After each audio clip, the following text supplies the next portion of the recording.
I'm going first because I'm not going to hold this one in the event we run out of time. Yeah, cool.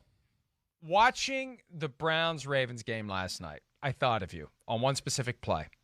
It's the failure in whiteboard play design. Oh, here we go. We've talked about it in the past as it relates to the bright idea that offensive coordinators have to put the circle that is a tight end blocking a defensive end, and we know how that plays out when it's time for the circle and the X to hit. Right.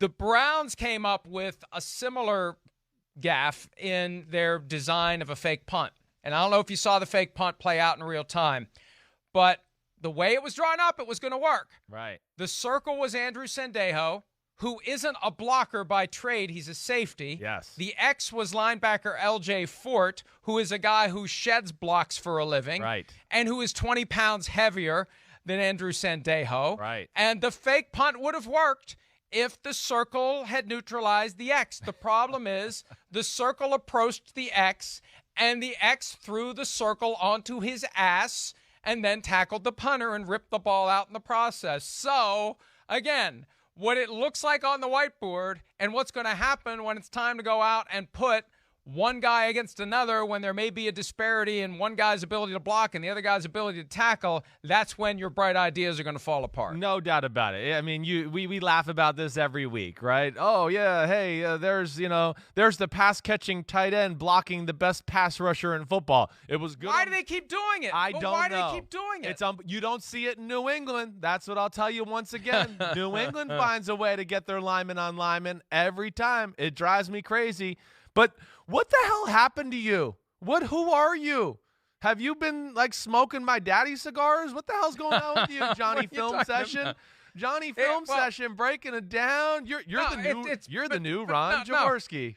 Now, look, all you need is time. That's and right. that's one thing I've learned this year. Since I'm staying home for the foreseeable future on Sundays, I've picked up 14 hours of travel time, and it's really not the easiest thing to do to watch back games on the weekend or on Monday when you're exhausted. Right? So I've had time to watch multiple games, and I intend to watch multiple more. And it gives you, if you just can, that's what I don't like about Sundays. Yeah. There's too much going on. You can't focus. It drives me crazy. I want to focus on one thing, like my grievance, and now you get to focus on yours. Yeah, well, yeah, you get to focus on a game. You get to really feel how the game played out, and you'll have a better understanding of the game. I totally get that, and I feel cheated as a human being. Like, if you're going to watch film and all that, I need to start reading CBA agreements and doing lawyer crap.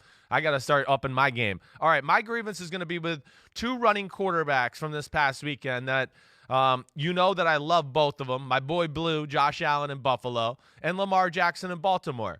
I mean, these are two of the most talented quarterbacks in football, but my issue is here they are in games where they were blowing the other team out in the fourth quarter, and both of them were still being asked by their team on design quarterback runs, let alone I would question maybe why they were even in the game. And then both of them, I would say, within those runs, were being too reckless and careless themselves. And I'm just saying this, it's a grievance because I like watching you play, Lamar and Josh Allen, and I like Baltimore and Buffalo. Like, what the hell are we doing? Protect themselves from themselves. Players are meatheads. They're football players. They can't protect themselves, as Mike talks about all the time. And they get caught up in the emotions, especially young players. And Lamar and Josh are still Except for young. Kyler Murray. Yeah, he's the only one we've seen, really. They're still young. But I just had an issue with them and what they were being asked to do that late in the game with the scenario of the game and everything about it. I just thought it was very risky on both teams' parts. When I talked to John Harbaugh after the Ravens win, I asked him about the big hit that he took, that Lamar Jackson took, and he said we actually talked a drive earlier about taking him out. And, it's a tough balance. He wants to play. Yeah. And basically, Harbaugh's bottom line is, I hope to have that problem every week where I'm trying to decide when to remove my starting quarterback from a game that is easily in hand. Hi, I'm Mike Tirico, and thanks for watching.